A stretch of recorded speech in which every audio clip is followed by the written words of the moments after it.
알렉산더 대왕이 수많은 전투를 하는 중에 어느 전쟁에서 크게 대패하게 됩니다. 그래서 막 도망을 가다 보니까 부하들도 이제 자기 생명을 찾아서 슬금슬금 다 도망가는데, 아주 계급이 낮았던 한 쫄병 부하 하나가 끝까지 남아서 이 부상당한 알렉산더 대왕을 부축하면서 끝까지 도와주는 거였습니다. 알렉산더로서는 너무너무 고맙기 그지없었습니다. 그래서 이 쫄병 부하에게 큰 보따리 하나를 맡기고, 이것을 좀 지고 나랑 같이 그러면 도망가자. 그래서 막 이제 탈출하는 거예요. 막 엄청나게 무거운 보따리를 지고 막 산을 넘고 막 물을 건너고 막 죽음을 물으면서 한참 가다가 이제 알렉산더 대왕이 쫄병에게 물었어요. 너 지금 그 지고 가는 게 뭔지 아냐? 그렇게 물었어요. 그랬더니 쫄병이 모릅니다. 그랬어요. 아니 근데 왜 지고 가냐? 그랬더니 알아선 뭐합니까?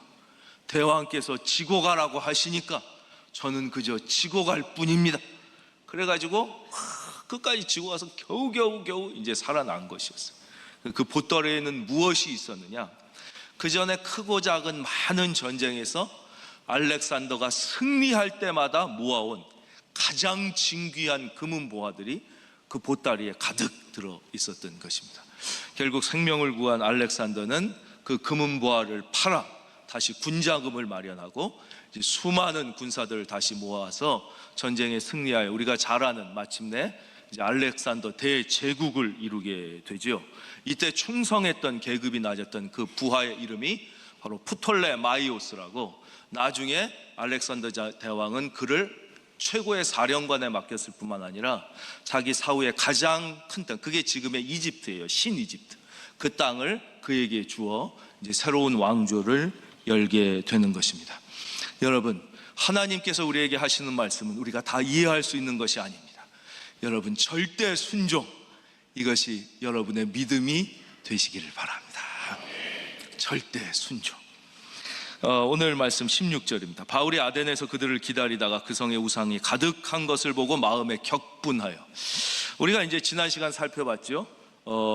이 아테네, 여기에 이제 사도 바울이 복음을 전하러 간 거예요. 그러니까 사도 바울도 갖고 있었던 편견, 우리 보통 사람이 갖고 있는 편견이 뭐냐면, 복음은 미개한 지역이나 교육 수준이 떨어지는 지역이나 어려운 사람들에게 전해야 된다고 생각하는데, 물론 그것도 중요합니다. 그러나 복음은 동시에 가장 발전되고 가장 교육을 잘 받고 가장 잘 사는 나라에도 반드시 전해야 됩니다. 복음은 복음이 없는 곳에도 전해야 되지만 복음이 이미 들어간 곳에도 또 전해야 됩니다. 왜 그러냐? 복음이 들어가서 변질되었거나 전통이란 이름으로 화석화되어 죽는 경우가 많이 있기 때문입니다. 그러니까 사도 바울조차도 그것을 깨닫지 못하다가 마침내 하나님께서 그를 아테네로 인도해 주면서 사도 바울이 더 영의 눈을 크고 높게 이제 뜨게 된 것이죠. 두 번째, 이 본문을 통해서 우리가 알게 되는 것은 바울이 아덴에서 그들을 기다리다가 그 성에 우상이 가득한, 즉 이 철학과 과학이 발전된 곳에는, 사상이 발전된 곳에는 그만큼 미신과 우상도 역시 많다는 것입니다. 이것은 역설입니다. 우리는 교육 수준이 높아지고 철학과 사상이 발전되면 미신과 우상이 없어질 거라고 생각하지만 절대 그렇지 않습니다. 아무리 철학과 사상과 문화가 발전돼도 하나님이 없는 인간은 모두 이게 발전되면 발전될수록 더 우상과 미신의 노예가 될 수밖에 없는 것입니다. 우리는 그것을 일본에서도 보고 싱가포르에서도 발견하게 됩니다. 이 아테네도 마찬가지입니다. 그래서 우상 숭배와 미신은, 여러분 우리나라도 보세요. 뭐 정치하는 사람이 뭐 대통령 될지 안 될지 전 봤다 그러고, 뭐 부자들이 무슨 관상, 이런 얘기가 왜 나오냐? 하나님 없는 모든 인간이 가지는 타락의 본질이 우상 숭배와 미신이지, 우리는 뭐 교육 수준이 높아지고 뭐 공부를 많이 하면 미신이 없어지고 우상 숭배가 없어질 거라고 생각하지만 그렇지 않다는 것입니다. 이 우상 숭배와 미신은 인류 공통의 문제입니다. 마지막으로, 하나님 없는 인류에게는 그럼 이 우상 숭배와 미신의 본질이 크게 나타났는데 그렇지 않은 사람들도 있어요. 그렇지 않은 사람들에게 나타나는 것은 무엇이냐면, 이건 공통됩니다. 반드시 둘 중에 하나예요. 우상 숭배와 미신이 아니면 자기 자신을 신격화하는 것입니다. 그래서 뭐 하나님을 믿어 내 생각을 믿지, 뭐 종교를 가져 내 생각이 정확하고 내 판단이 정확하지, 이렇게 생각해서 이거를 정확히 표현하면 자기 자신에 대한 신격화예요. 근데 우리가 이제 그렇게까지 생각은 안 합니다. 그러나 자기를 하나님의 자리에 올려놓은 것입니다. 그래서 모든 인류가, 타락한 인류, 하나님 없는 인류는 우상 숭배와 미신 아니면 자기 자신을 절대화하는 자기 신격화의 오류에 빠지게 됩니다. 이것을 본 사도 바울의 반응은 두 가지였습니다. 첫째는 격분입니다. 16절, 바울이 아덴에서 그들을 기다리다가 그 성에 우상이 가득한 것을 보고 마음에 격분했습니다. 그는 마음속에 이 우상이 가득한 것, 그 배후에 있는 어마어마한 사탄의 세력을 보고 마음에 엄청난 분노, 우상에 대한 분노, 사탄에 대한 분노였다는 것입니다. 여러분은 이런 거룩한 분노를 느껴보신 적이 있습니까? 우리는 분노해야 될 것에는 분노하지 못하고 쓸데없는 것에는 너무 많이 분노할 때가 있습니다. 이 배후에 있는, 그러니까 나의 마음을 교묘하게 조정하는 그 배후에 있는 사탄 때문에 분노하지는 못하고, 그러니까 우리는 그게 다 내 생각이라고 생각하는데 내 생각이 아닐 때가 분명히 있는 것이, 물론 성격이 못돼서 승질을 낼 때도 있어요. 그러나 어떤 때는 내 생각이 아닌 거예요. 그 뒤에 어떤 악한 영이, 그리고 우리는 내가 지금 너무 화가 난다, 이게 내가 화난 거라고 생각할 때가 있는데 아닐 때가 있습니다. 그 배후에 악한 영이 나를 아주 조정할 때가 있는 것이죠.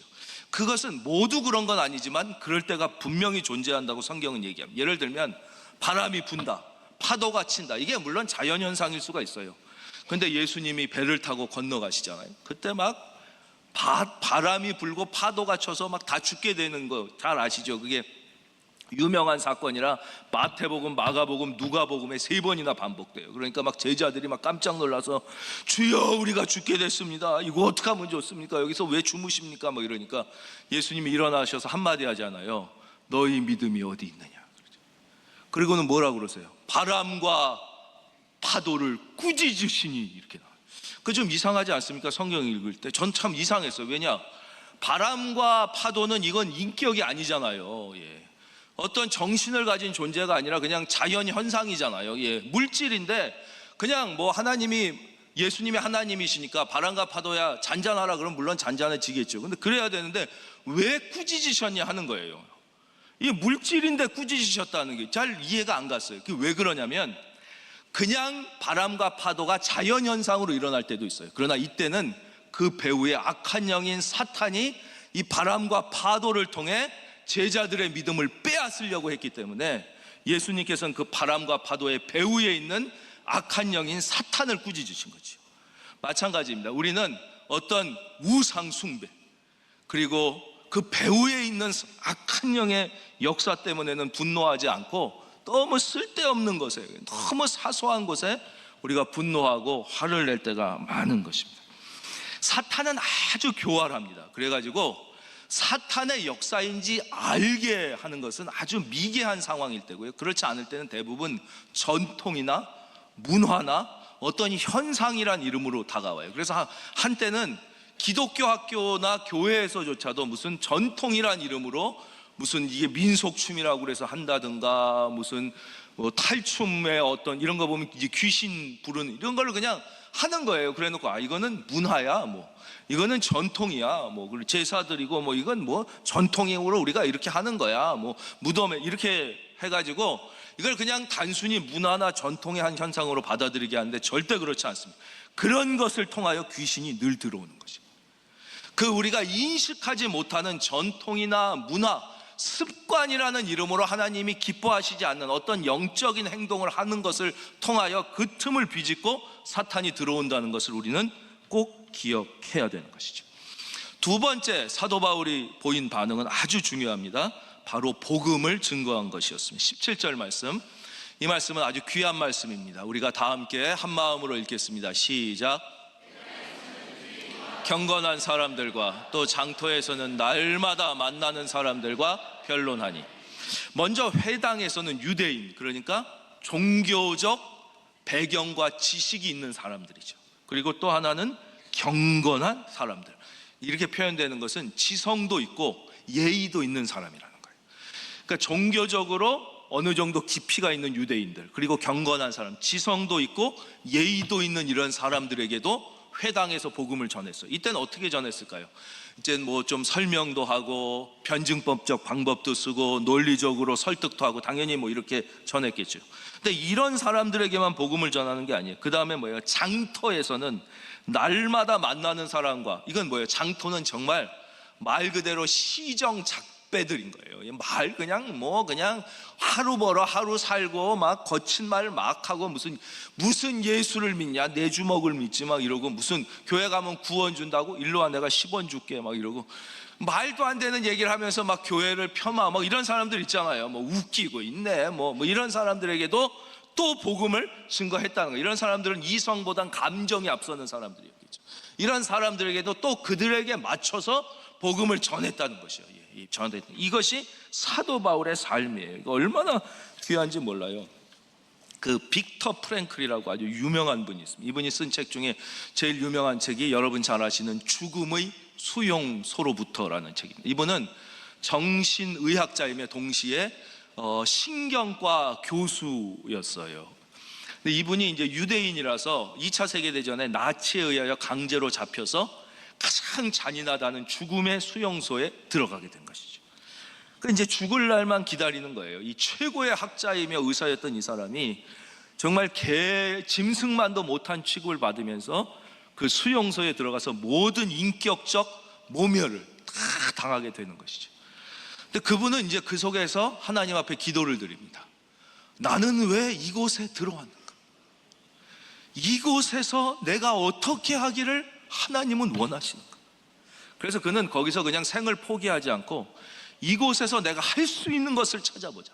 그래서 그 죽음의 수용소에 있는 사람들을 자세히 관찰해서 어떤 사람이 살아남고 어떤 사람이 빨리 죽는가, 어떤 사람이 이 열악한 환경에서도 정신적 육체적 건강을 지키고, 이분이 이제 나중에 풀려나는데 그때는 풀려날 것까지는 생각도 못 했었으니까요. 어떤 사람이 빨리 정신적으로 육체적으로 죽는가를 이제 자세히 관찰하기 시작합니다. 그랬더니 사람들이 제일 빨리 죽는 때가 언젠가 봤더니 크리스마스가 끝나면 사람들이 우악 죽더라는 거예요. 왜 그럴까 이제 연구를 한 거예요. 그 다음에는 부활절이 끝나면 사람들이 확 죽더라는 거예요. 왜 그런가를 이분이 이제 학문적으로 연구한 거예요. 봤더니 근거 없는 희망을 가지고 있는 사람들이 제일 빨리 포기하고 죽더라. 즉, 이제 크리스마스구나. 크리스마스가 오니까 저 나치 저놈들이 아무리 못된 놈이라도 크리스마스 때는 우리를 좀 해방시켜 주겠지, 이런 기대를 갖고 있다가 크리스마스가 돼도 전혀 해방이 되지 않고 음식도 좋아지지 않고 그러니까 틀렸구나, 희망을 가져도 소용없구나, 이런 사람들이 그때 다 죽더라. 두 번째, 부활도 마찬가지예요. 부활절 때는 저게 아무리 나쁜 놈이라도 뭐 좀 먹을 것도 더 특식도 주고 우리를 좀 덜 때리고 고문도 안 하겠지, 이렇게 그냥 막연하게 생각하다가 전혀 그러지 않으니까 소용없구나, 믿음도 소용없구나, 이런 사람들이 다 죽더라. 그러니까 부정적인 사람들뿐만 아니라 이런 근거 없는 희망을 가진 사람들이 또 많이 죽고, 그런데 끝까지 살아남은 사람들, 이제 나중엔 이제 살아서 그 수용소를 나온 사람들인데 그 사람들의 공통적 특징이 있었다는 거예요.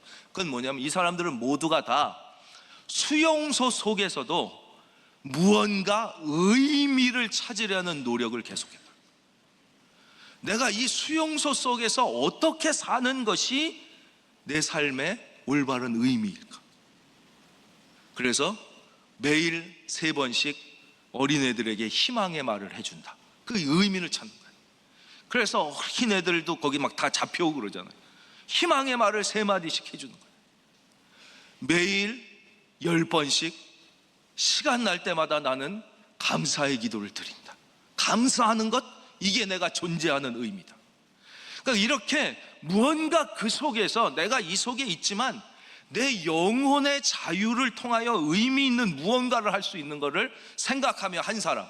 그러니까 빅터 프랭클 이 자신도 그랬다는 거예요. 자기가 의사였지만 몸이 약한 사람이었는데 그 속에서 의미를 찾으려고 했다는 것이죠. 이 사람들이 마침내 끝까지 살아남아서 육체적 정신적 건강을 지키고 살아남아서 자기 생의 의미를 다 완수하더라. 그러면서 이 죽음의 수용소라는 책에서 이런 결론을 내립니다. 인간이 하는 아주 보편적인 착각이 무엇이냐? 행복과 성공을 찾으려고 한다는 것이었습니다. 그러나 행복과 성공은 결코 찾으려고 한다고 찾아지지 않는다. 그게 결론이에요. 행복과 성공은 의미를 추구하는 사람에게 찾아오는 것이다. 그랬어요. 그러니까 내가 왜 살아야 되는가? 내가 무엇 때문에 살아야 되는지를 알고 삶의 이유와 목적을 알고 그것을 위하여 사는 사람에게 행복과 성공은 찾아오는 것이지, 성공을 위하여 행복하려고 사는 사람에게 결코 행복과 성공은 찾아지지 않는다는 거였어요. 그러니까 사도 바울의 생의 이유와 목적과 의미는 오직 하나였잖아요.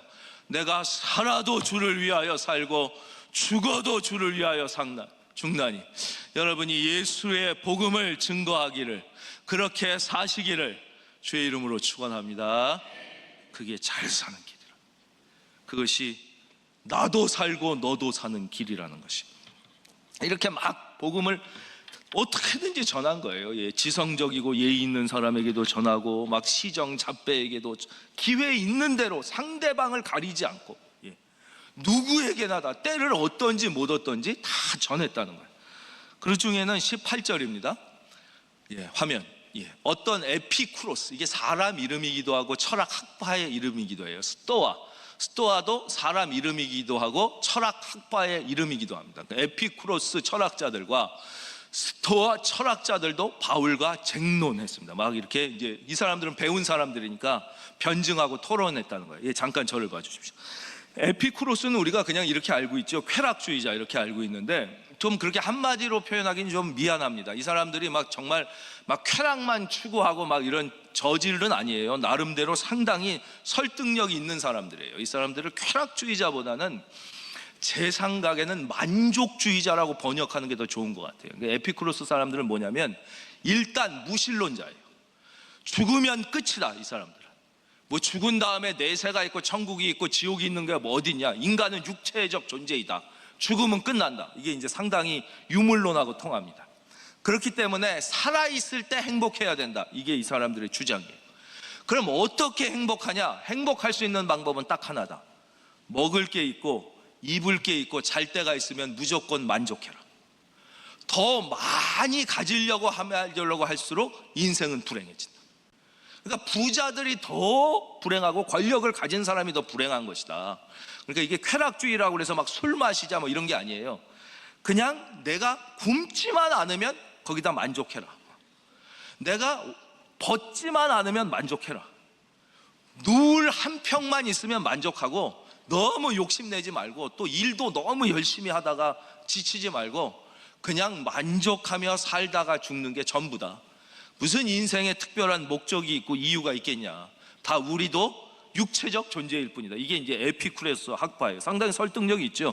요즘에도 이걸 받아들이는 사람들이 많잖아요. 무신론자 중에 그냥 우리가 욕심 없이 그냥 편안하게 살다가 뭐 만족하고 죽죠. 이게 상당히 유교적 생각과도 통하는 것입니다.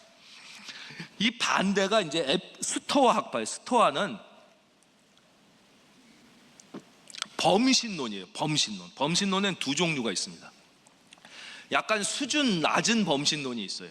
우리나라도 그렇죠. 모든 만물에 신이 들어있다는 거예요. 그래서 성황당에 가면 뭐 빌고, 부엌에 가면 조왕신이 있어서 불고, 옛날에 그러잖아요. 집에는 터줏대감이 있고, 뭐 마을에는 대장군이 있어서 마을신이 있고, 뭐 이게 모든 것에 곰에도 신이 있고, 뭐 호랑이는 산군님이라 막 이런 게, 이게 보통 이제 지금도 미개한 지역에 가면 있습니다. 이런 게 이제 범신론의 한 수준 낮은 거예요. 모든 거에 막 신이 있다는 거예요. 마이크엔 마이크신, 물병에는 물병신, 뭐 이런 게 있다는 거예요. 그리고 수준 높은 이 범신론이 있습니다. 이게 이제 불교가 이 중에 하나라고 할 수 있죠. 철학적으로는 나중에 스피노자라는 분이 이거를 아주 발전시켰는데, 이건 뭐냐면 신이 만물에 깃들어져 있는데 하나하나 별다른 신이 있는 게 아니라 우주 전체에 신성이 골고루 흩어져 있다는 거예요.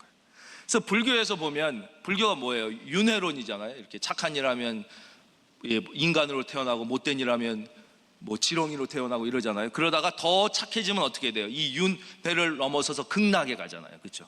더 막 성철 스님 같은 분은 뭐예요? 해탈하잖아요. 해탈. 그때는 무 이렇게 돼가지고 내가 극락에 가는 게 아니라 있죠, 완전히 초월해가지고 우주의 일부가 된다. 이게 이제 불교적 주장이에요. 이게 철학적 주장이 있어요. 그러니까 모든 우주에 태양과 지구와 저 빈 공간의 신성이 골고루, 그러니까 원자처럼 막 분자처럼 이게 쫙 흩어져 있다. 이게 범신론자들, 그러니까 상당히 철학적으로는 그 뭔가 설득력이 있는 사람들이에요. 근데 이 사람들하고 사도 바울이 이제 복음을 갖고 토론을 하는 거예요. 막 토론하고, 어떤 사람은 보겠습니다. 18절, 얘 말쟁이가 무슨 말을 하느냐 이러고, 또 어떤 사람은 이방신들을 전하나 보다 그랬어요. 왜 그랬느냐? 사도 바울이, 다 같이 여기에 답이 있으니까 읽겠습니다. 시작. 이는 바울이 예수와 부활을 전하기 때문에. 왜 이렇게 쟁론하고 어떤 사람은 말쟁이라고 그러고 어떤 사람은 이방신을 전한다고 그랬냐면, 사도 바울이 딴 얘기를 한 게 아니라 예수와 부활을 얘기했기 때문이에요. 그러니까 첫째, 예수를 얘기했다는 게 뭐예요? 예수님은 하나님이라고 그랬을 거 아니에요. 그렇죠? 그러니까 말이 안 된다. 처음부터 못 받아들여요. 근데 두 번째, 예수님은 하나님이신데 동시에 우리 죄를 사하러 오신 하나님의 아들이라고 그러니까 논리 체계에 갇혀 있는 사람들은 말도 안 돼. 인간이 하나님이라는 것도 말도 안 되는데 무슨 하나님이면 동시에 하나님의 아들이라니까 더 말도 안 돼. 근데 또 더 말이 안 되는 게, 이 사람이 죽었다가 다시 살았다네. 부활. 어떻게 죽은 자가 다시 사느냐? 이거 말도 안 된다는 거예요. 말도 안 된다는. 그러니까 무슨 말쟁이가 말도 안 된다는 얘기를 한다, 무슨 뭐 이상한 얘기를 한다, 이렇게 얘기한 것이죠. 예. 여러분, 여기서 우리가 반드시 상기하고 또 기억해야 되는 놀라운 진리가 있습니다. 이것을 우리는 놓쳐서는 안 돼요.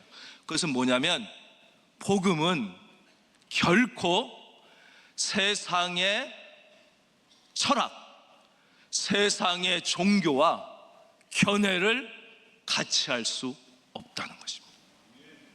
이것이 복음의 본질이며 기독교의 본질. 다시 말씀드리겠습니다. 기독교는, 복음은 결코 어떠한 경우에도 세상의 견해, 세상의 의견과 같이 할 수 없다는 거예요. 그러니까 세상의 철학과 종교가 기독교에 요구하는 건 딱 하나예요. 예. 딱 하나, 뭐예요? 우리랑 비슷해지자는 거. 불교에도 구원이 좀 있다고 해라. 다 착하게 살라는 거 아니냐. 그래야 사이가 좋지. 왜 니들에게만 복음이 있다 그러냐. 이거 안 된다는 거예요. 야, 얘 이슬람에도 있고 유교에도 있고 뭐 제사드려도 좀 좋은 점이 있다고 좀 얘기해줘라. 그러면 우리가 싸우지 않고 있을 텐데 왜 니들만 구원이 있다 그러냐. 우리랑 비슷해지자. 철학도 마찬가지죠. 야, 기독교 니들이 나아가야 할 바는 휴머니즘이야. 좋은 일을 하고 사회에 기여하는 종교가 되고, 불쌍한 사람을 도와주고, 이거 우리 세상 구호 단체랑 비슷하지 않냐. 이런 거 좀 같다고 얘기해라. 그래야 우리가 싸우지 않고 저 하나가 되고 평화가 오지. 왜 오직 예수님만 구원이고 예수에게만 구원이 있다고, 제발 그 말 좀 하지 말라는 게 모든 세상의 철학과 종교가 기독교에게 요구하는 딱 하나란 말이에요. 여러분, 결코 복음은 세상과 견해를 같이 할 수 없습니다.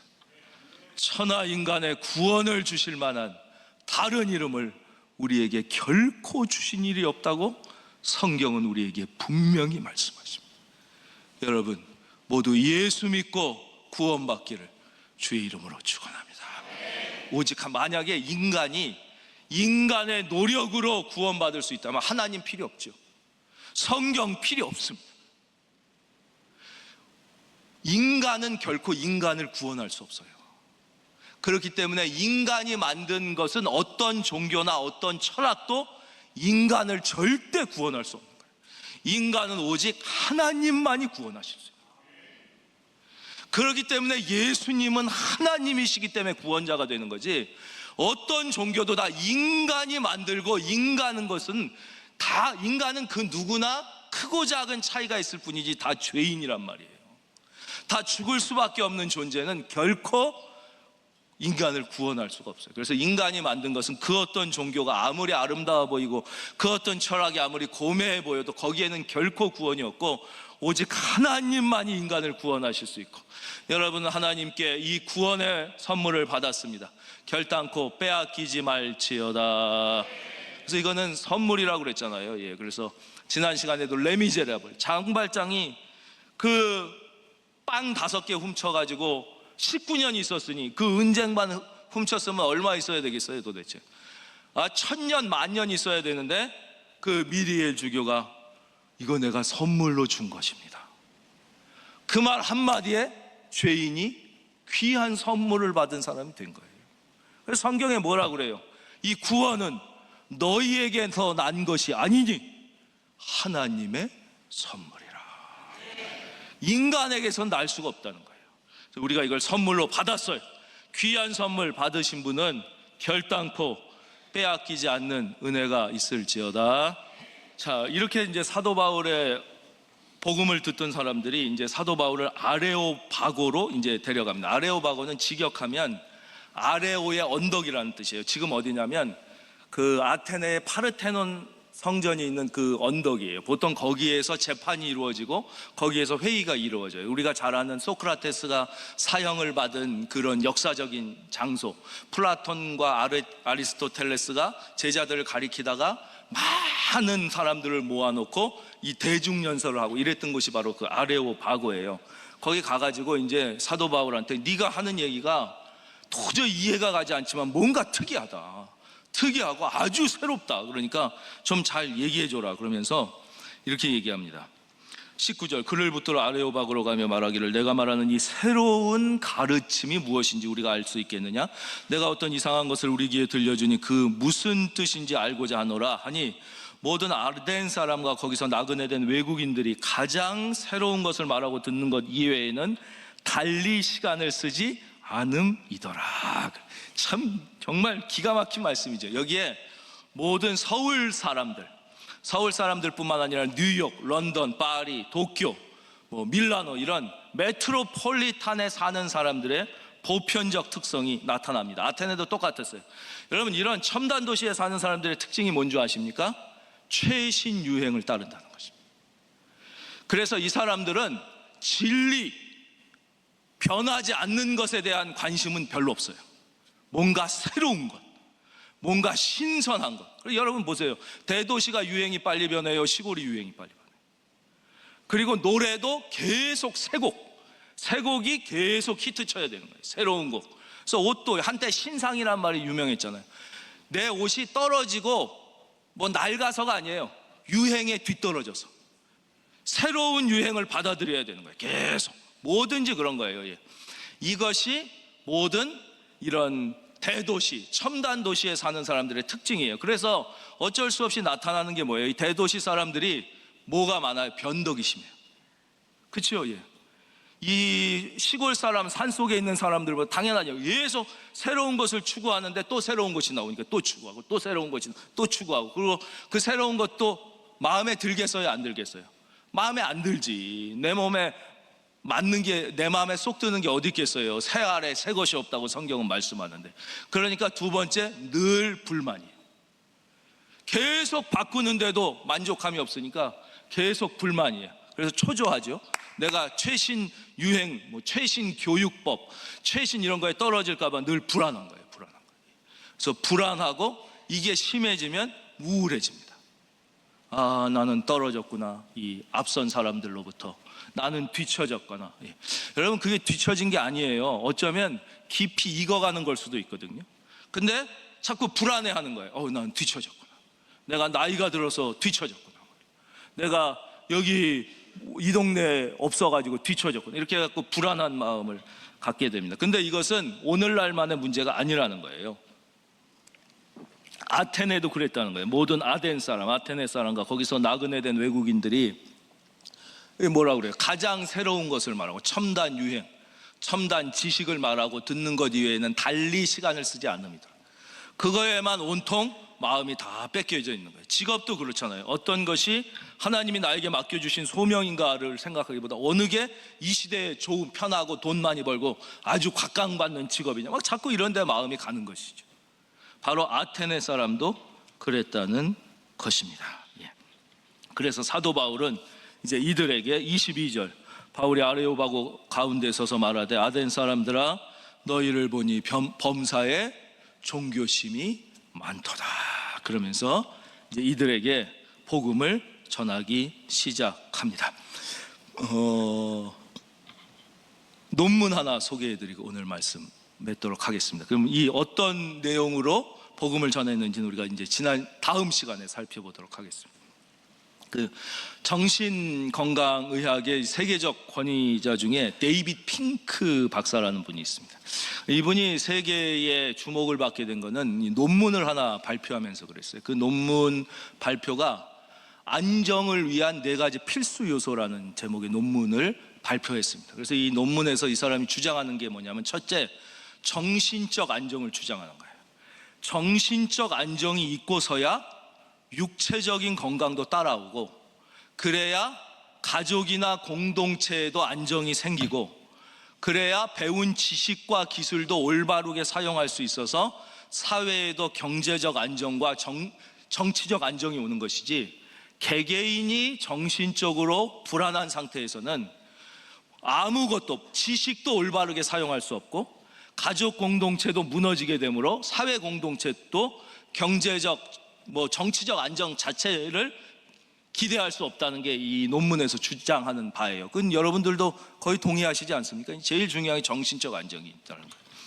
그런데 이런 정신적 안정을 위해서는 반드시 4가지 필수 요소가 있어야 된다는 거예요. 사람이 정신적으로 안정을 취하기 위해서는. 그 첫째는 work입니다. 사람은 일해야 된다는 것이에요. 그래서 성경에 하나님께서 일하게 만드시잖아요. 이 노동. 그러니까 무언가 해야 할 일이 있어야 정신적 안정이 있지, 나는 팔자 좋아서 놀고 먹는다, 이는 정신적 안정을 가져올 수 없다는 거예요. 그래서 일은 우리가 돈을 벌기 위한, 생계를 이어가기 위한 수단일 뿐만 아니라 인간을 인간답게 살게 하기 위한 아주 중요한 필수 첫 번째 요소라는 거예요. 그래서 work, 그래서 W입니다. 두 번째는 play입니다. 그러나 인간은 일만 하셔도 또 안 된다는 거예요. 그런 걸 workholic이라고 그러잖아요. 계속 일만 해서는 안 된다는 거예요. 인간은 쉬고 놀 수도 있어야 된다. 그래서 어떤 취미 생활을 한다든가, 아니면 무슨 또 휴가 때 놀러 가는 것도 그게 다 나쁜 게 아니에요. 휴가 때는 좀 놀러도 간다든가, 이런 플레이가 있어야, 취미도 있고 있어야지 그냥 365일 일만 해가지고는 사람이 미치지 정신적으로 안정이 될 수가 없다. 이게 두 번째. 그래서 WP입니다. 세 번째는 반드시 사람은 사랑할 대상이 있어야만 정신적으로 안정을 취할 수 있다는 거예요. 그래서 사랑할 대상을 인간에게서 못 찾으면 반려동물에게서라도 찾아야 되는 거죠. 물론 인간이 가장, 그리고 사랑을 받아야 한다는 거예요. 받아요. 그래서 강아지가 사랑해주고 이런 거에도 많은 위로를 받는 거예요, 현대인들. 내가 사랑할 대상을 찾고 그 대상이 또 나를 사랑해 줘야 된다는 거예요. 짝사랑만 해가지고는 안 된다는 거예요. 그래서 그게 세 번째 L이에요. 그래서 WPL. 그리고 마지막으로 주장하는 거예요. 이 사람은 가장 중요한 게 이 마지막에 있다고 얘기합니다. 그것이 바로 worship입니다. 바로 예배입니다. 여러분, 데이빗 핑크 박사는 목사가 아닙니다. 이분은 정신건강의학의 석학이며 정신과 의사입니다. 이 사람이 그의 논문에서 이 4가지 요소 중에 현대인에게 결핍된 가장 중요한 것은 4번째 예배입니다. 즉 절대자에게, 이게 논문이니까 우리가 믿는 그 하나님이라는 표현을 쓰지 않았지만, 절대자에게 나의 삶과 마음 전체를 온전히 의탁하는 예배적 행위, 예배적 정신을 가진 예배적 행위가 없고서는 인간은 결코 참된 정신적 안정을 가질 수 없다고 결론 내리는 것입니다. 여러분이 하나님 앞에 예배하는 인생이 된 것은 은혜인 줄로 믿습니다. 여러분, 하나님 앞에 예배의 승리자가 다 되시고 여러분 정신적으로 다 승리하고 잘 되시기를 주의 이름으로 축원합니다.